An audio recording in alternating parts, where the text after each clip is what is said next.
আসসালামু আলাইকুম। আজকে একদম সহজ পদ্ধতিতে অল্প সময়ে মজাদার আমের পুডিং তৈরি করে দেখাবো।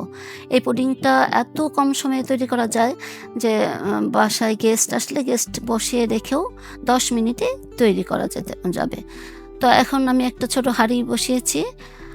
দিয়ে দিলাম একদম ফ্রেশ আমের পিউরি, আঁশবিহীন, আঁশ থাকা যাবে না। মেজারমেন্ট কাপের ১ কাপ। এখন দিয়ে দিলাম ২ টেবিল চামচ চিনি। ১ কাপ আমের পিউরির জন্য চিনি ২ টেবিল চামচ। এটা যার স্বাদ অনুযায়ী দিলেই হবে। আর হচ্ছে দিয়ে দিলাম আগার আগার পাউডার ১/২ চা চামচেরও কম। আর দিয়ে দিলাম লিকুইড দুধ ১/২ কাপ। ওই আমের ওই পিউরির ওই কাপটার মধ্যে আমি লিকুইড দুধ ঢেলে ১/২ কাপ দিয়ে দিলাম।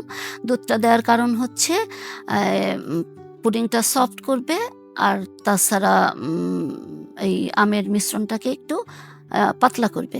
কারণ বেশি ঘন থাকলে পুডিংটা কিন্তু শক্ত হবে। দুধের পরিবর্তে কিন্তু পানিও দেওয়া যাবে। তবে পানির চাইতে দুধটা দিলে খেতে বেশি ভালো হয়, টেস্টটা বেশি হয়। তো আমি কিন্তু এই পুডিংটা বেশ কয়েকবার বাসায় তৈরি করেছি। তো আমার বাসায় সবাই এই দুধেরটাই বেশি পছন্দ করে খেয়েছে। তো এখন কিন্তু আমের মৌসুম, সবাই চাইলে এই পুডিংটা তৈরি করতে পারেন।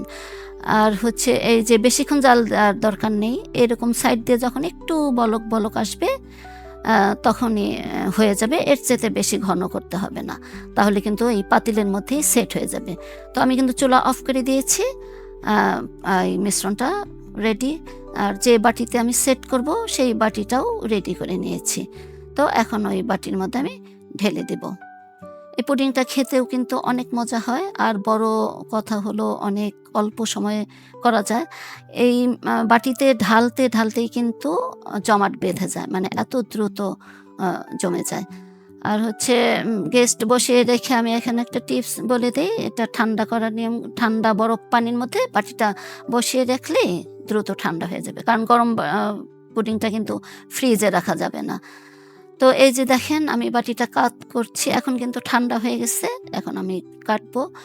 তো এই কাত করার পরে কেমন স্মুথলি এটা নড়াচড়া করছে। সাইড দিয়েও কিন্তু ছুরি দিয়ে কোনো কাটার প্রয়োজন নেই।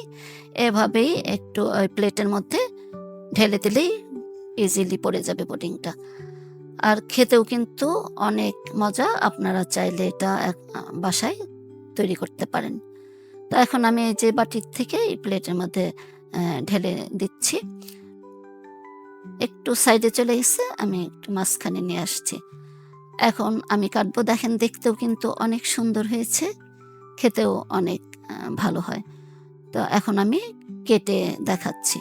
ছুরিটা বসানোর সাথে সাথেই কেটে যাবে, মানে এত সফট, এত মজার হয় পুডিংটা, কি বলবো আপনারা। আর যেহেতু এত অল্প সময়ে করা যায়, বাসায় কিন্তু খুব তাড়াতাড়ি করে নিতে পারবেন। এই যে দেখেন কত সুন্দর। তো সবাই ভালো থাকবেন। সবাইকে অনেক অনেক ধন্যবাদ। আল্লাহ হাফেজ।